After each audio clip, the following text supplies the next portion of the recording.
사도행전 묵상일기 17번째.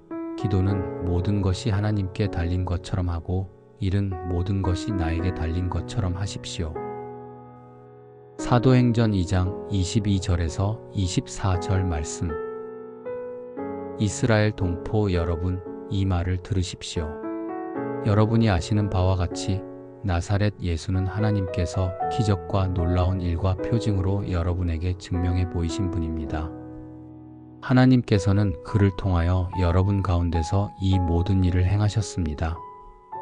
이 예수께서 버림을 받으신 것은 하나님이 정하신 계획을 따라 미리 알고 계신 대로 된 일이지만 여러분은 그를 무법자들의 손을 빌어서 십자가에 못 박아 죽였습니다. 그러나 하나님께서는 그를 죽음의 고통에서 풀어서 살리셨습니다.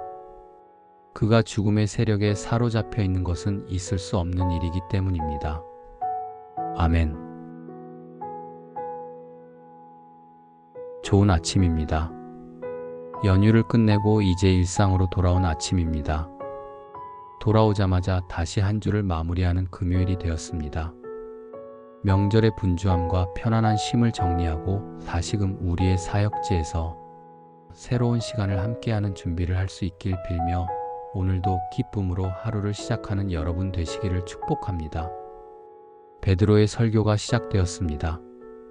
그는 담대하게 예수님이 바로 구원자이심을 선포합니다. 불과 얼마 전까지 두려움에 떨며 도망 다녔던 베드로를 생각하면 180도 달라진 태도입니다만 어쩌면 당연한 설교의 주제일지도 모릅니다. 예수님께서 이 땅에 오셔서 우리를 구원하신 그리스도이심을 알리는 것이야말로 제자들이 해야 할 사명이었기 때문입니다.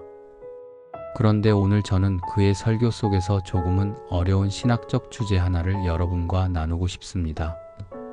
그것은 바로 23절에서 언급된 하나님이 정하신 계획이라는 말 때문입니다. 베드로는 예수님의 십자가 죽음이라는 그 끔찍한 비극조차도 사실은 하나님이 정하신 계획 안에 있었다고 말합니다. 이 말을 들으면 우리는 조금 헷갈리기 시작합니다. 모든 것이 하나님의 계획이라면 내 인생은 이미 정해진 각본대로 움직이는 연극 같은 것인가? 그럼 내 선택이나 노력은 아무 의미가 없는 걸까? 하는 생각이 들 수 있기 때문입니다. 우리는 미래를 알고 싶어 합니다. 불안감을 해소하고 싶어서 혹은 성공과 이익을 추구하는 욕심 때문에 때로는 위험에 대비하고 더 의미 있는 삶을 살기 위해서 등 그 이유는 다양할 겁니다. 그러나 그 이유가 무엇이든 그 마음의 바탕에는 나의 미래는 이미 정해져 있다는 생각, 즉 운명론이 깔려 있습니다. 이것은 기독교 신학에서도 예정론이라는 이름으로 오랫동안 다루어져 온 중요한 주제입니다. 오늘 본문 23절에서 베드로 역시 운명론적인 것처럼 들리는 발언을 합니다. 예수께서 버림을 받으신 것은 하나님이 정하신 계획을 따라 미리 알고 계신 대로 된 일이지만 베드로는 예수님의 십자가 사건이 이미 정해진 계획에 따른 것이라고 말합니다. 이 말은 자칫 우리가 인생을 운명론적으로 받아들이게 만들 수 있습니다. 그러나 오늘 본문이 말하는 하나님의 정하신 계획은 우리가 흔히 생각하는 운명론과는 근본적으로 다릅니다. 운명론은 인간을 정해진 각본대로 움직이는 꼭두각시로 보고 개인의 선택이나 도덕적 책임을 무의미하게 만듭니다. 그러나 성경이 말하는 하나님의 계획은 다르죠. 하나님은 우주와 역사를 향한 궁극적인 목적, 즉 구원과 하나님 나라의 완성을 가지고 계시지만 그 목적을 이루시는 과정에서 인간의 자유로운 선택과 책임을 결코 무시하지 않으십니다. 오히려 그것을 당신의 더 큰 계획 안에서 사용하시죠. 이 놀라운 역설을 신학에서는 신적인 협력이라고 부릅니다. 이는 하나님의 주권적인 뜻과 인간의 자유로운 행위가 한 사건 안에서 동시에 함께 일어난다는 뜻입니다. 그렇다면 어떻게 인간의 자유로운 선택과 하나님의 큰 계획이 함께 갈 수 있을까요? 이해를 돕기 위해 자동차 내비게이션을 예로 들어보겠습니다. 우리가 목적지를 입력하면 내비게이션은 가장 좋은 길을 안내해 줍니다. 이것이 우리를 향한 하나님의 선하신 뜻, 즉 드러내신 뜻입니다. 하지만 운전대를 잡고 있는 것은 우리 자신이죠. 우리는 안내를 무시하고 다른 길로 갈 수도 있고 실수로 길을 잘못 들어설 수도 있습니다. 이것이 우리의 자유로운 선택입니다. 내가 길을 잘못 들어섰다고 해서 내비게이션이 꺼져버리나요? 아닙니다.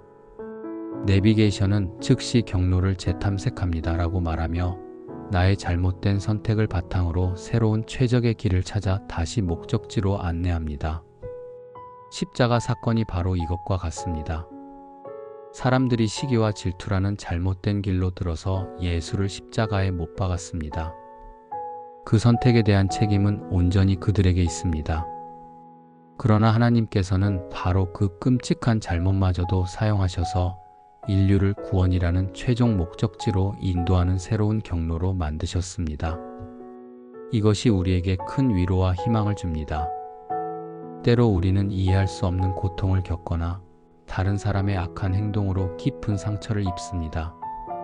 하지만 기억하십시오. 비록 그 악한 행동에 대한 책임은 그 사람에게 있지만 그 모든 것을 합력하여 선을 이루시는 하나님의 더 큰 계획이 있음을 믿어야 합니다. 나의 고통스러운 십자가가 하나님의 손 안에서는 새로운 부활과 구원을 위한 도구가 될 수 있다는 희망을 품어야 합니다. 우리가 할 일은 미래가 어떻게 될지 미리 걱정하는 것이 아닙니다. 내비게이션의 전체 지도를 다 알려고 애쓸 필요가 없는 것처럼 말이죠. 우리는 그저 오늘, 지금 하나님께서 우리에게 보여주신 가장 선한 길, 즉 사랑하고 용서하고 정직하라는 그 다음 경로 안내에 귀 기울이며 최선을 다해 운전하면 됩니다. 기도는 모든 것이 하나님께 달린 것처럼 하고 일은 모든 것이 나에게 달린 것처럼 하라 는 말이 있습니다. 내 인생의 운전대는 내가 잡고 있습니다. 오늘 하루 최선을 다해 책임감 있게 살아야 합니다. 그러나 동시에 내가 어떤 실수를 하더라도 결국에는 가장 좋은 길로 인도하실 것이라는 하나님의 완벽한 내비게이션을 온전히 신뢰해야 합니다. 우리의 인생은 바로 이 멋진 동행 속에서 완성되어 갑니다.